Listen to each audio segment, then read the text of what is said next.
Hi, Moss here, and I have iFi's X Series xDSD here today. And this has, I've been getting a couple of iFi products. I've just got the Pro iCan in too. And they said, oh, we've got this new deck out, new deck amp.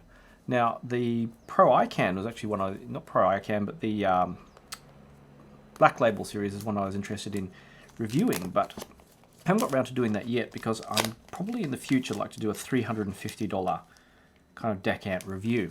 But this thing seems to have some interesting specs. Now, if we look on the back, it's got a whole lot of writing on here. The next generation wireless, holy cow, wireless portable DAC and headphone amplifier. Okay, so supporting high res, everything in the kitchen is sync. I'm not sure about high res. I mean, going a bit overkill into 768, but anyway, super mega ultra high res. DSD 512, blah blah blah blah blah. That's just a lot of high res. So anyway, it supports a lot of stuff. It has a Burr Brown DAC, a dual mono headphone amplifier, high-res digital audio, MQA ready. Now, I don't really have much of a positive opinion of MQA. That's enough for another thing. But anyway, some people are interested in that. Wireless Bluetooth, aptX and AAC. For CD quality wireless sound. Sounds good. I'm going to know aptX HD, but we'll get into that. All this balanced, blah, blah, blah, advanced signal analog. Let's just open it. Okay, everything in the kitchen sink. Now, iFi has been known for that. I've talked to the guys from iFi, they're interesting. I'm not sure if having a bazillion features when you're not making an ultra mega expensive DAC like, say, DCS did, and they spent apparently thousands of hours putting MQA in their DACs. But anyway, but why would you bother spending that on MQA is another question. That for another video. But they sent it to me and I'm keen to check it out. And I'm keen to know how their DAC, their digital gear sounds actually, especially the latest stuff. Because I've met Thorsten, who's their digital guru, and as I said, he's an interesting man.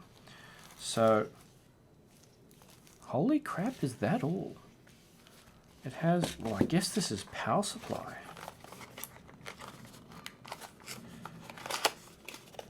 We have USB bits. Big, chunky USB. More USB. And more USB. I've actually got one of these adapters in my drawer. So we have USB. Oh, now check that out. We have, well, not Velcro, but kind of. Oh, I like that. So it's designed obviously to attach to. Okay, that's clever. Nice. You know how people make bundles and they stick stuff together? Oh, we have an optical adapter. You know how people make bundles and stick stuff together with Velcro? Well, this is. I want to know what this stuff is. It's not labeled. I want to get this, not just Velcro, where you have to always worry about whether you've got the positive or the hook or loop on your stuff. And it's shiny. I think this has been opened before. This is obviously not a new one. It's a demo. So, oh, it is shiny. xDSD. And apparently it's got an analog volume control, which will be interesting. Oh, and hold on, this is continuous, which means it might operate an analog volume chip. Input, extra bass. They always like the extra bass, don't they? Bluetooth. Output. I guess this is input, and whether you want, you've got filters too, and you've got their funky solution for using the camera connection kit from your iDevice, which is a USB plug built in. The camera connection kit floating around, so we'll play with that. Wow, that's tiny. What have I got to compare it with? Compare it with a DAP. AK380. Wow, it's pretty tiny. Hold on, let me get it around the right way so you guys can see it. Well, pretty tiny. Now to power on the xDSD, you give the center volume button a good long press and you get the lights popping on and indicating that it starts flashing, wanting an input. Now, if you give it an even longer press at startup, it'll switch between wired and wireless modes. And wireless mode, of course, Bluetooth with aptX and AAC. And this will start flashing blue and even start flashing red if it's in pairing mode. You can pair up to 8 devices, which is very handy. This is common now with a lot of Bluetooth devices that you can pair up to eight things to it, which is good if you have, like me, have a lot of computers and a lot of players and what have you.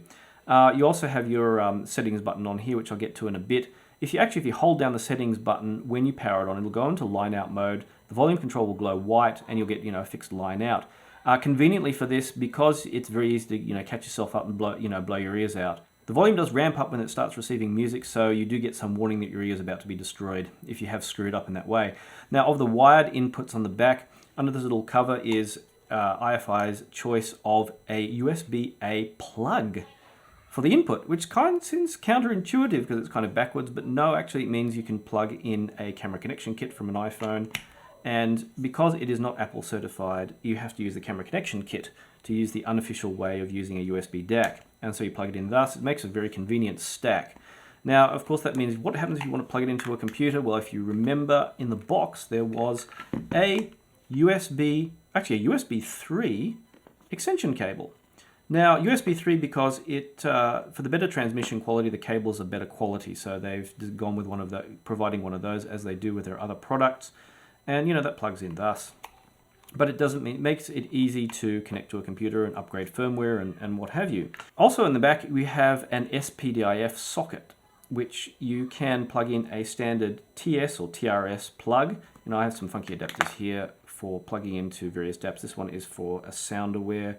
It's got an M on here for my Mojo. It only connected it's got two things connected actually, but there's your standard input, but a standard TS will do as well, not just a TRS. It also has a mini optical input. As we saw, there was a mini optical adapter in the box. So for those of people like me who have a whole bunch of mini optical Toslink adapters for use with, like, say, DAPs and, the Mojo, which has a Toslink on the back, then you can just use the adapter to attach that instead. And last but not least, you have your 5-volt power input, uses a standard micro USB. Also, you have this thing, the filter. There's not much to this one. There are just two filters, one for listening and one for measuring. If you want to see how good the performance is on this, you probably switch it over to the measure one. And the listen one, I guess, might be a slower roll-off. Maybe the measure is a linear phase, who knows? But I haven't checked, but something along those lines. Now, on the front, the volume control is a rotary encoder, which controls a digitally controlled analog volume chip. So you don't have to worry about channel matching because it's not actually a volume control. The volume control is inside a chip. Now, as I said, you have the settings button, and the settings button switches between your extra bass and 3D modes. You can have one or both of those on. I often found this thing switched itself on in one of those modes, even though I always turn them off. Interestingly, these modes do not work in line-out mode, at least with the current the firmware, which I've got the first MQA firmware on here. You can also put back the older firmware, which doesn't have MQA, and that has, you can go up to DSD 512. But if your computer, or it can actually upsample to DSD 512 without crapping itself, well, then good luck. But it's a kind of a redundant thing, but it's something available anyway. This is, of course, the kind of mirror finish version. You can see it's got fingerprints all over it already as soon as I handle it, despite my polishing it 5 million times before making this video. But there's also a black version that I saw a picture of. I would go with the black unless you like fingerprint magnet stuff. The headphone output is a Hi-Fi Man style TRRS. But the good thing about it, normally if you have a balanced output and you plug in a normal single-ended kind of plug like this, you end up wrecking the circuit. But this doesn't have that problem. You can plug in regular headphones as such and use it without damaging anything, which is really good as well. So either way, you have balanced or no balanced, and I didn't find it made a great deal of difference with most of the headphones I use for portable use. So on to listening impressions. Now, my main fear when getting a product in for review is that, I won't like it after I start listening. And the thing with inexpensive DACs is that they can sound, unnatural, or they can sound like some Sabre implementations can sound flat, some Burr Brown stuff, even way more expensive than this, can sound harsh and unnatural. But in listening, I found myself listening a lot, and when I'd start listening, I'd continue listening, and I didn't pick up any anomalies that I can speak of. Now the question is, how good is the performance? And that's kind of a little bit tricky. If you've seen the odd comments online, someone might say, "Oh, it's almost good as a Hugo 2."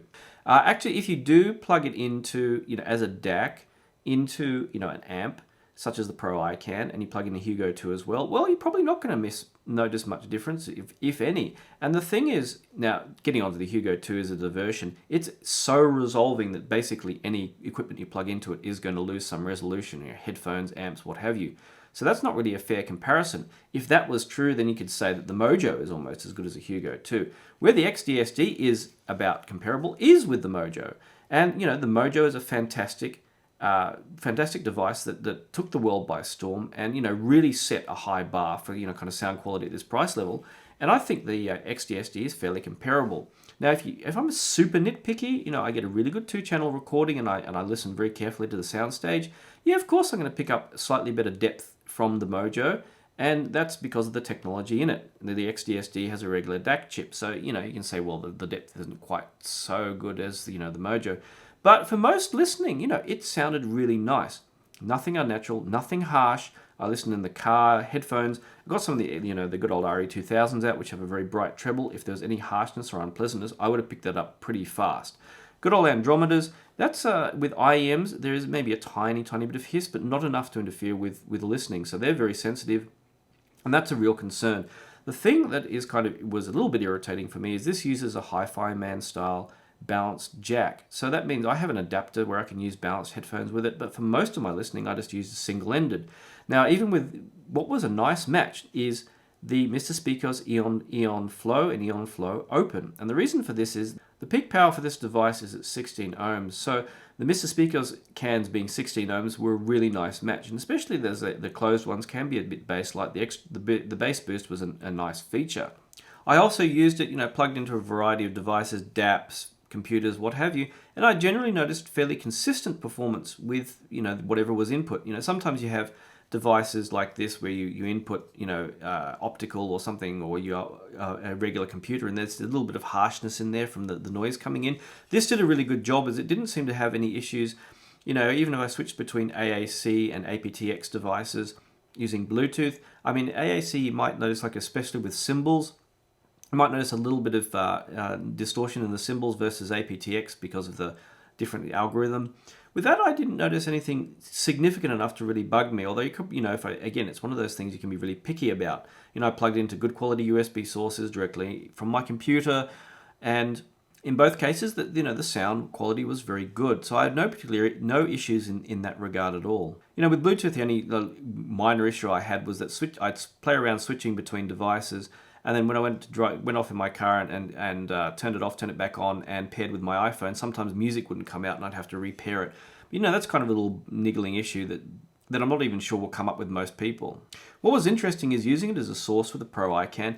I was thinking if you're a really big iFi enthusiast and you own a Pro iCan, this made for a really nice source with it. Because, here's the thing you can take portably, and here you can plug it into the Pro iCan when you want to use full-sized headphones. And in regard to that, the amp power was quite sufficient. It did a really nice job with everything I have here. I've got Cascades, I've got Utopias, I've got, the Mr. Speakers. I could do things like you grab a Continental V5, which you've probably seen in a bazillion of my videos now, or plug it into one of the big amps, and obviously the performance, using it as a source to a big amp was obviously going to be a bit better. But it was sufficiently good with this that I have no complaints. It didn't sound... the sound wasn't compressed. There was a fair degree of dynamics. I didn't feel like I was losing anything in enjoyment significantly by using the xDSD directly to headphones. And that's the real takeaway with the xDSD, is that all round it's a really nice device. And if you want something around the kind of Mojo price, but you need wireless and you don't want to spend a lot more, well, this is probably going to fit the bill. There are a few small niggles.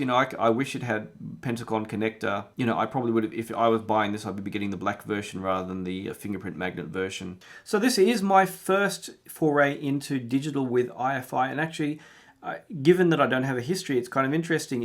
I really, really like this. And though I might change, a few things on the design, I think it's going to be an excellent product, an excellent thing to have if you are looking for something which is reasonably priced, very flexible, has iFi's signature features such as their extra bass 3D mode and their funky USB input, and you want something that's wireless as well.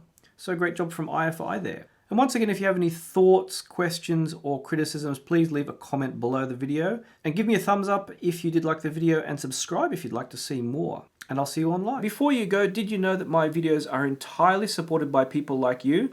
For the equivalent of buying me a coffee once in a while, you all get to support my videos, as I don't allow manufacturers to pay for reviews. Not only that, but you'll get to see the rough cuts in advance. You can also interact with me on chat or email me for advice, or generally interact with the little community we have going of Patreon supporters. Head over to patreon.com/Currawong for more information. Also, there'll be written reviews of this product on my website, which you can access easily at here.reviews. And if you don't want to sign up to be a patron, you can also support my videos by buying your headphones through the links on the sidebar. And in doing so, you'll help support independent reviews. Anyway, thank you very much, and I'll see you online.